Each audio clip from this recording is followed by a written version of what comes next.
যাই হোক আছি মানে চ্যানেল যখন রয়েছে আমিও রয়েছি, কিন্তু লাস্ট 5 to 6 ডেজ ভীষণভাবে ব্যস্ত ছিলাম বিভিন্ন রকম কাজে। আর ন্যাচারালি যখন বাড়িতে প্রোগ্রাম আসে তখন প্রচণ্ড প্রেশার বেড়ে যায়, একার হাতে অনেকটা স্পেস সামলাতে হয়, তো সেই কারণে ভিডিওতে সময় দিতে পারিনি। ইনফ্যাক্ট আমি তো বলবো যে লাস্ট 4 দিন বা 5 দিন আমি সেইভাবে ভালো করে ম্যাচও দেখতে পারিনি। ম্যাক্সিমাম খেলাই হয়েছে আমি হাইলাইটস দেখেছি, কিছু ম্যাচ কিছু ঝলক দেখেছি। ম্যাক্সিমাম টাইমটাতে পুরোপুরি যা কিছু আপাতত আপকামিং প্রোগ্রাম রয়েছে সেটা নিয়ে ব্যস্ত থাকতে হয়েছে। সো দ্যাটস ওয়াই অনেক কটা দিন মিস গেছে, অনেক কিছু কথা হয়নি, অনেক বিষয় মাঝখানে ঘটে গেছে। যাই হোক, পুরনো কোনো বিষয় নিয়ে ন্যাচারালি কথা বলবো না, যেটা আমার অভ্যেসের মধ্যেই থাকে। যে সামনের দিকে যা কিছু বিষয় রয়েছে সেটা নিয়ে কথা বলা, অর্থাৎ আগামীকাল মোহনবাগান নামতে চলেছে কেরালা ব্লাস্টার্সের বিরুদ্ধে, এবং এই ম্যাচটা মোহনবাগান ডেফিনেটলি 3 পয়েন্টে টার্গেট তো করছেই, আর এই ম্যাচটা 3 পয়েন্ট মোহনবাগানকে 95% লিগ শিল্ডের দিকে কিন্তু পৌঁছে দেবে। লাস্ট যে 3টে ম্যাচ রয়েছে তার মধ্যে লাস্ট 2টো ম্যাচও হতে পারে যে নিয়ম রক্ষার ম্যাচ হয়ে দাঁড়িয়ে গেল, আবার এমনও হতে পারে যে আরও কিছুটা সময় হয়তো মোহনবাগান জনতাকে অপেক্ষা করতে হলো। কিন্তু অবশ্যই কালকের ম্যাচটা মোহনবাগান পাখির চোখ করবে, এবার ম্যাচ থেকে 3 পয়েন্ট তুলে এনে সব দিক থেকে পজিটিভিটির সমস্ত রকম রাস্তাতে একদম টপ লেভেলে থাকতে। এবার কালকের ম্যাচটা নিয়ে অবশ্যই কথা বলবো, বেশ কিছু প্লেয়ার মোহনবাগান মিস করতে চলেছে এবং তার ফলে কী কী ইম্প্যাক্ট আসতে পারে স্টার্টিং 11-এ, সব কিছু নিয়েই ডেফিনেটলি কথা বলবো। দেখো, মোহনবাগান এমন একটা জায়গাতে রিচ করে গেছে যে টপ 2 এই মুহূর্তে কনফার্ম, বাট মোহনবাগান ফ্যান্সরা অল ওভার ওয়ার্ল্ডে যেখানে যেখানে মোহনবাগান জনতারা বসে রয়েছেন তারা কিন্তু এই টপ 2কে একদমই খুব একটা প্রায়োরিটি দিচ্ছেন না, কারণ তাদের টার্গেটটা হচ্ছে টপ পজিশনটা, ফার্স্ট বয় হিসাবে বছর শেষ করতে হবে, মানে সিজন শেষ করতে হবে।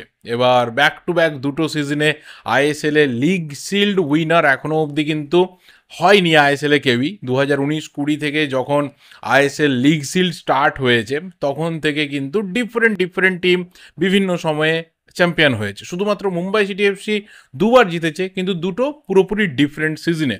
পরপর কেউই কিন্তু লিগ টাইটেল ধরে রাখতে সক্ষম হয়নি, সেটা মোহনবাগান এইবারে করতে পারে। আর আমরা অলরেডি জানি যে 2022-23 সিজন থেকে যেটা শুরু হয়েছে যে আইএসএল লিগ শিল্ড যারা জিতবে তারাই কিন্তু চ্যাম্পিয়ন অফ ইন্ডিয়া হিসাবে কিন্তু গণ্য হবে, অর্থাৎ মুম্বাই সিটি এফসি প্রথমবার, তারপর মোহনবাগান, আর এইবারে মোহনবাগান প্রায় সেই চ্যাম্পিয়নশিপের দরজাতে কড়া নাড়ছে এবং কালকের ম্যাচটা ভীষণভাবে ভাইটাল হতে যাচ্ছে। Now come to the main point, কি কালকের ম্যাচে যে সমস্ত প্লেয়াররা মোহনবাগানে থাকছে না, যে সমস্ত প্লেয়াররা আনঅ্যাভেলেবেল থাকছে, তারা কতটা ইম্প্যাক্ট ফেলতে পারতো এই ম্যাচে, এবং তাদের পরিবর্তে যারা থাকবে তারা কতটা ডেফিনেটলি ইম্প্যাক্ট ফেলবে। নাম্বার 1 ডিফেন্সে অবশ্যই আশিস রায় এই ম্যাচটা মিস করছে due to some fitness problem, বা কিছুটা ইঞ্জুরির কারণেই সেই ফিটনেস প্রবলেম এসেছে, অর্থাৎ সেই জায়গাতে আমরা আবারও কিন্তু দীপেন্দুকে খেলতে দেখব। দীপেন্দু লাস্ট 2টো ম্যাচ টপ ফর্মে খেলেছে, আমার কাছে অন্ততপক্ষে লাস্ট 2টো ম্যাচে বেস্ট পারফর্মার, বেস্ট মানে কম্পারেটিভলি বাকি প্লেয়ারদের থেকে অনেকে গোল করেছে, জোড়া গোল হয়েছে, সব হয়েছে, বাট তারপর আমি বলবো যে এই প্লেয়ারটা দীর্ঘদিন মাঠের বাইরে, দীর্ঘদিন গেম টাইম পায় না বিকজ অফ হাই কম্পিটিশন। সেই জায়গাতে কাকে বসিয়ে কাকে শুরু করাবেন মলিনা একটা বড় সমস্যার মধ্যে তিনি থাকেন, কিন্তু অবশ্যই একটা যে উইনিং টিম রয়েছে সেটাকে তিনি খুব একটা ভাঙতে চান না, সেই কারণে আমরা দীপেন্দুকে খুব বেশি সুযোগ পেতে দেখিনি, বাট তার মধ্যে টপ লেভেলে ডেলিভারি করার মতো যে ক্ষমতা রয়েছে সেটা দীপেন্দু লাস্ট 2টো ম্যাচে দেখিয়েছে, এবং আগামীকালের ম্যাচটাতেও কিন্তু দীপেন্দু থাকতে চলেছে, যেহেতু ডিফেন্সিভ লাইনে টম অলরেড এবং অ্যালবার্তো রড্রিগেজ দুজনে কামব্যাক করতে চলেছে, তো আমরা দীপেন্দুকে আবারও রাইট ব্যাকে ফিরে যেতে দেখবো, এবং আমার মনে হয় যে দীপেন্দুর ক্ষেত্রেই কিন্তু এটা একটা বিরাট বড় এক্সপোজার হতে যাচ্ছে যে ওকে রাইট ব্যাকে এবং সেন্টার ব্যাকে দুটো জায়গাতেই কোচ দেখে নিতে পারছেন। তবে আগামী সিজনে কিভাবে প্ল্যান করবেন মলিনা সেটাও ডিপেন্ড করবে অনেক কিছু ফ্যাক্টরের উপর, সেটা নিয়ে পরে কথা বলা যাবে, এত আর্লি এগুলো নিয়ে কথা বলার খুব একটা দরকার নেই। তো আমার মনে হয় যে আশিস রায়ের পরিবর্তে দীপেন্দু রাইট ব্যাকে যথেষ্ট ভালো খেলেছে এর আগে, এবং কালকের ম্যাচটাও কিন্তু কেরালার মাটিতে দীপেন্দু জান প্রাণ লড়িয়ে খেলবে। নেক্সট যে প্লেয়ার কালকের ম্যাচে আবারও মিস করতে চলেছে কালকের ম্যাচটা, সেটা হচ্ছে অনিরুদ্ধ থাপা।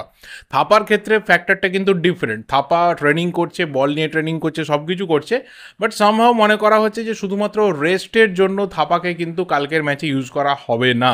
অর্থাৎ লাস্ট যে 3টে ম্যাচ রয়েছে সেই 3টে ম্যাচ কিন্তু অনেক বেশি ভাইটাল হোসে মলিনার কাছে।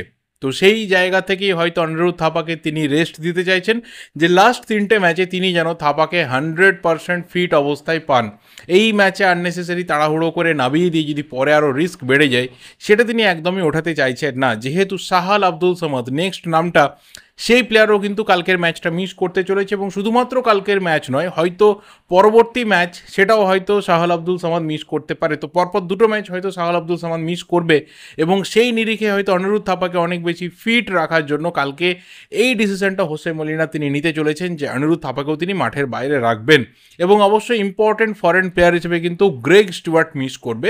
এবার এটা একটা বিগ ইম্প্যাক্ট ফেলতে পারে, কারণ মাঝ মাঠের যে ক্রিয়েটিভিটি আমরা লাস্ট ম্যাচেও দেখেছি, যে বল সাপ্লাইটা এবং অবশ্যই ফরওয়ার্ড এবং উইঙ্গারদের সাথে যে কম্বিনেশনটা, এটা কিন্তু গ্রেগ স্টুয়ার্ট অনেক স্ট্রংলি করে, এবং তার প্রেজেন্স এবং তার যে ক্ষিপ্রতা মাঠের মধ্যে, সেটা কোথাও লাস্ট ম্যাচে কিন্তু অনেক বেশি টিমকে চেঞ্জ করে দিয়েছিল। তো সেই নিরিখে বলা চলে যে গ্রেগ স্টুয়ার্টের না থাকাটা ডেফিনেটলি ইম্প্যাক্ট ফেলবে। কিন্তু এটাও একটা ফ্যাক্টর যে লাস্ট যে 3টে ম্যাচ পড়ে থাকছে, সেখানে কিন্তু গ্রেগ স্টুয়ার্ট পুরো ফ্রিভাবে খেলতে পারবে, কারণ আর কোনো কার্ড সমস্যা, ইয়েলো কার্ড প্রবলেম, ডেফিনেটলি কোনো ইয়েলো কার্ড প্রবলেম কিন্তু তাকে কোনো ভাইটাল ম্যাচের বাইরে রাখবে না। যেখানে মুম্বাই গোয়া এই 2টো ম্যাচ কিন্তু একদম শেষের দিকে রয়েছে, অবশ্যই সেই অবধি হোসে মলিনা অপেক্ষা করতে চাইবেন না।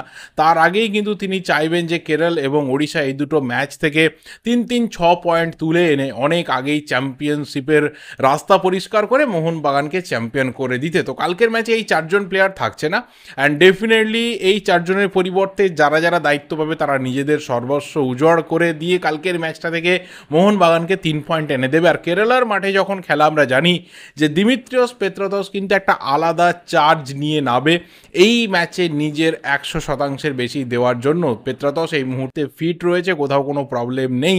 তো আপফ্রন্টে পেত্রাতস, কামিংস এবং ম্যাকলারেন এই 3টে অপশনই কিন্তু কালকে হোসে মলিনা পাচ্ছেন। তো কোন দুজনকে তিনি ইউজ করেন সেটাই হবে দেখার বিষয়। আর উল্টো দিকে যদি একবার কেরালার দিকে তাকাই, তাহলে কিন্তু নোয়া সাদাউয়ের মতো ইম্পর্টেন্ট প্লেয়ারকে কালকে কেরালা ব্লাস্টার্স পাবে না। তো এটা একটা বিগ ব্লো কেরালার জন্য, অবশ্যই মোহনবাগানের জন্য ভালো, কারণ নোয়া উইং দিয়ে দৌড় যা করে, নোয়া যা প্রেশার রাখে, সেটা কিন্তু যে কোনো অপোনেন্টের জন্য একটা চাপের জায়গা। তো সেই ক্ষেত্রে নোয়ার না থাকাটা মোহনবাগানকে ডেফিনেটলি হেল্প করবে। কেরালাকে কি করবে না করবে সেই নিয়ে খুব একটা কারোর ভাবনা নেই, কারণ কেরালা এই মুহূর্তে যা সিচুয়েশন, সেখানে টপ 6-এ কিন্তু ওঠাটা খুবই কষ্টকর ব্যাপার, যদি না ওই 4-5-6 এই পজিশনে যারা রয়েছে তারা খুব বাজেভাবে পয়েন্ট লুজ করে, আর কেরালা আনএক্সপেক্টেডলি খুব ভালো খেলে সামনের দিকে এগিয়ে না যায়। কিন্তু তার পাশাপাশি ওড়িশা, পাঞ্জাব তারাও কিন্তু দাবিদার হিসেবে রয়েছে টপ 6-এ যাওয়ার জন্য। এই টপ 6-এর ফাইটও কিন্তু ভীষণভাবে জমে গেছে। 1 আর 2 আমার মনে হয় যে অলমোস্ট ফিক্স হয়ে গেছে, সেখানে মোহনবাগান আর গোয়া। কিন্তু 3, 4, 5, 6 এই জায়গাতে কি হবে এটা নিয়ে কিন্তু ফাইট চলছে। জামশেদপুর কিছুটা আমি বলবো যে ঠিকঠাক রয়েছে, হয়তো কালকের ম্যাচটা হেরেছে ঠিক আছে, বাট তাও জামশেদপুর অনেকটা অ্যাহেড রয়েছে বাকিদের থেকে। বেশি ফাইট আমার মনে হয় হবে নর্থ ইস্ট, বেঙ্গালুরু, ওড়িশা এই টিমগুলোর মধ্যে বোধহয় বেশি ফাইট হবে। তো দেখা যাক কি হয়। আর আবার বলছি, যেহেতু লাস্ট কয়েকদিন আমি খুব ক্লোজলি ট্র্যাক রাখতে পারিনি, হয়তো কিছুটা সেই কারণে আমার প্রবলেমও হচ্ছে, বাট ঠিক আছে, আরও একটু ঘাঁটাঘাঁটি করে নিই, আরও একটু নিজেকে আপ টু ডেট করে নেবো, প্রবলেম নেই। বাট হ্যাঁ, পাশাপাশি আগেই বললাম যে ফ্যামিলির যে দিকটা রয়েছে, যে আপকামিং প্রোগ্রাম রয়েছে, সেখানে কিন্তু আমাকে 100%-এর বেশি ডেডিকেশন রাখতে হচ্ছে। সো সরি ফর দিস যে আমি এখানে আমার নিজের 100%টা দিতে পারছি না। আর লাস্ট যেটা দিয়ে শেষ করবো সেটা হচ্ছে কালকের ম্যাচে মোহনবাগানের বেস্ট পসিবল লাইন আপ কী হতে পারে, কারণ এই মুহূর্তে সব রকম যা স্ট্যাটস রয়েছে মোহনবাগানের ফরে রয়েছে। তো কালকের ম্যাচটাও stat wise, point wise Mohun Bagan একদম টপ নচ নোটে কিন্তু শেষ করতে চাইবে, এবং সেখানে হোসে মলিনা যে স্টার্টিং 11টা নামাতে পারেন, সেখানে গোলে ভিসেলকে যার 12টা ক্লিন শিট হয়ে গেছে, আর একটা একটা হয়ে গেলে কিন্তু অল টাইম আইএসএলে রেকর্ড হয়ে যাবে, নিজের রেকর্ডকেই ভেঙে ফেলবে বলা চলে। তো সেটা বিশাল কাইত কত তাড়াতাড়ি করতে পারে সেই দিকেও কিন্তু আমরা তাকিয়ে থাকবো। তো কালকের ম্যাচে বিশাল কাইত অবশ্যই গোলে, দুটো সাইড ব্যাকে দুই বাঙালি প্লেয়ার দীপেন্দু বিশ্বাস এবং শুভাশিস বোস টিমের ক্যাপ্টেন, দুজন সেন্টার ব্যাকে অবশ্যই টম আলরেড এবং অ্যালবার্তো রড্রিগেজ, সেন্ট্রাল ডিফেন্সিভ মিডফিল্ডে আপুইয়া এবং তার সঙ্গে কিন্তু পাল্টে যাওয়া দীপক টাংরি। পাল্টে গেছে ছেলেটা, সিরিয়াসলি বলছি, ভীষণভাবে কিন্তু তাকে ফোকাসড লাগছে, ডেডিকেটেড লাগছে এবং অনেক বেশি কম্পোজড লাগছে, অনেক বেশি কুল লাগছে। সব থেকে বড় কথা যে দীপক এতটা কার্ড প্রবণ প্লেয়ার ছিল, সেই দীপক কিন্তু ঠান্ডা মাথায় ফুটবলটা খেলছে। তো মলিনা কিন্তু এটা পরিবর্তন করতে সক্ষম হয়েছেন। অ্যাটাকিং মিডফিল্ডে কি হয় সেটাই দেখার হবে। পেত্রাতস না কামিংস, কাকে এই জায়গাতে মলিনা ভাবছেন, কারণ ওখানে শুধুমাত্র নাম্বার 10-এর রোল না, অনেক সময় হয়তো সেকেন্ড ফরওয়ার্ডের যে রোলটা রয়েছে সেটাও নিতে হবে। এবার দেখা যাক কী হয়, কারণ কেরালার মাঠে পেত্রাতসের রেকর্ড যথেষ্ট ভালো, আর গ্রেগ স্টুয়ার্টের অনুপস্থিতিতে কিন্তু বিভিন্ন ম্যাচে জেসন কামিংসের যে ইনক্লুশন হয়ে টিমকে বদলে দেওয়ার একটা খেলা, সেটাও কিন্তু আমরা দেখেছি। তো কি হয় কালকের ম্যাচে, তোমরা কাকে এগিয়ে রাখছো এটা আমি তোমাদের উপর ছাড়লাম। দুটো উইংয়ে মানভিল লিস্টন এবং সেন্টার ফরওয়ার্ডে অবশ্যই জেমি ম্যাকলারেন। এটা কালকের জন্য আমার মনে হয় যে মোহনবাগানের বেস্ট পসিবল লাইন আপ হতে যাচ্ছে। বাকিটা এবার দেখা যাক, জানতে পেরে যাব খেলা শুরু হওয়ার 1 ঘন্টা আগে। টোটাল ব্যাপারটা নিয়ে তোমাদের কি মতামত রয়েছে এবং মোহনবাগান জনতা ঠিক কতটা উদ্বুদ্ধ হয়ে রয়েছে বা কতটা উত্তেজনায় ফুটছো, অবশ্যই তোমাদের কমেন্টে তার আভাসটা দিয়ে যেও। ভিডিওটা ভালো লাগলে লাইক করো, শেয়ার করো। দেখা হবে পরের ভিডিওতে। Till then subscribe the channel যদি নতুন হয়ে থাকো। Thank you, goodbye and good night.